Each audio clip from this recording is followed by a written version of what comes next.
दरअसल 2 अक्टूबर को इंदौर के शहर में विजयादशमी के अवसर पर पौरुष नामक संस्था के द्वारा एक आयोजन किया जा रहा था। उस आयोजन के तहत विजयादशमी के अवसर पर इस बार रावण की जगह सोनम रघुवंशी और कुछ अन्य महिलाओं के पुतले का दहन का आयोजन किया गया था।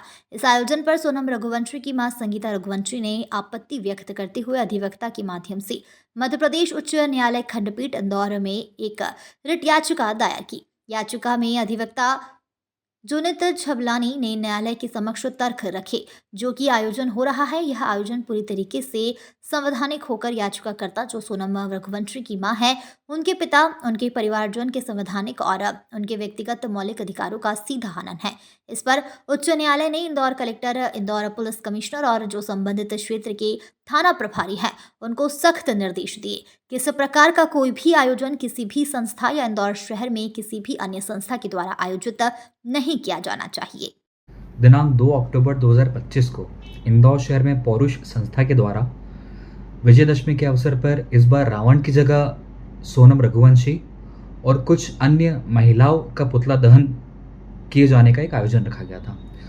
उस आयोजन पर आपत्ति व्यक्त करते हुए सोनम रघुवंशी की माता के द्वारा हमारे माध्यम से एक याचिका माननीय उच्च न्यायालय खंडपीठ इंदौर में दायर की गई, जिस पर हमारे द्वारा माननीय उच्च न्यायालय के समक्ष ये तर्क रखे गए कि ये जो इवेंट है, ये जो आयोजन है, ये जो कंसर्न अक्यूज्ड है उसकी माता, उसके पिता, उसके संपूर्ण परिवार के मौलिक अधिकार को सीधे तौर पर हनन करता है और ये पूरी तरह से गैरकानूनी और असंवैधानिक कृत्य है।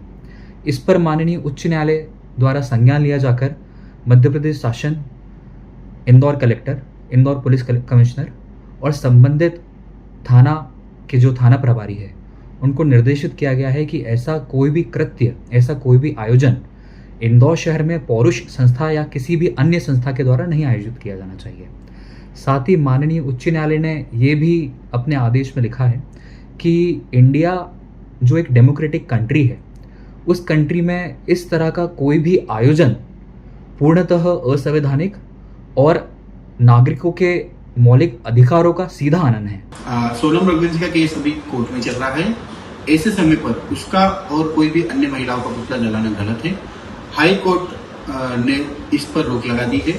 मैं सबसे गुजारिश करना चाहता हूं कि कोर्ट में फैसले से पहले कोई किसी को भी अपराधी ना माने और कानून पर भरोसा रखें।